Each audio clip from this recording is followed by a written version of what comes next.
తోడు మావ. ఈ రోజుల్లో నిజాలు మాట్లాడేవాడు నీచుడయ్యాడు, అబద్ధాలు మాట్లాడేవాడు ఆప్తుడయ్యాడు. ఏం చేసినోడు సన్నాసైతే అసలు పట్టించుకునేవాడు పరమాత్ముడయ్యాడు.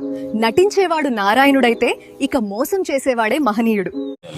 ఒక ఆమెకు 4 లక్షలు, ఒక ఆమెకి 2,77,000. ఆ డబ్బుల కింద గురవై ఉండే ఇంటిని కోర్టు జప్తు చేయమని, కోర్టు జప్తు చేయడానికి మొన్న కాగితం ఇచ్చాను. 72 గంటలు టైం ఇచ్చింది. 72 గంటలు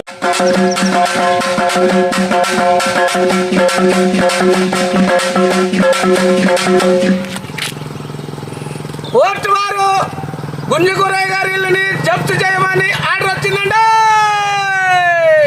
తల్లాడ మంగమ్మ చేతమ్మకి డబ్బులు ఇవ్వాల్సిన సందర్భంగా కోర్టు వారు ఆర్డర్ ఇచ్చారు. గుంజుగురయ్య గారి ఇల్లు అమ్మినా ఎవరన్నా కొన్నా అది చెల్లదని కోర్టు వారు ఆర్డర్ ఇచ్చారండి. ఆర్డర్ వచ్చింది. ఆ సందర్భంగా ఎవరైనా సరే గుంజుగురయ్య గారి ఇల్లు కొన్నా, గుంజుగురయ్య గారు అమ్మినా ఫోటో తీసి వాళ్ళు కోర్టు పెట్టుకున్నారు. కోర్టు నుంచి ఆర్డర్ వచ్చింది. అయితే అది ఆ ఇల్లు ఎవరైనా కొన్నా అమ్మినా చెల్లదు.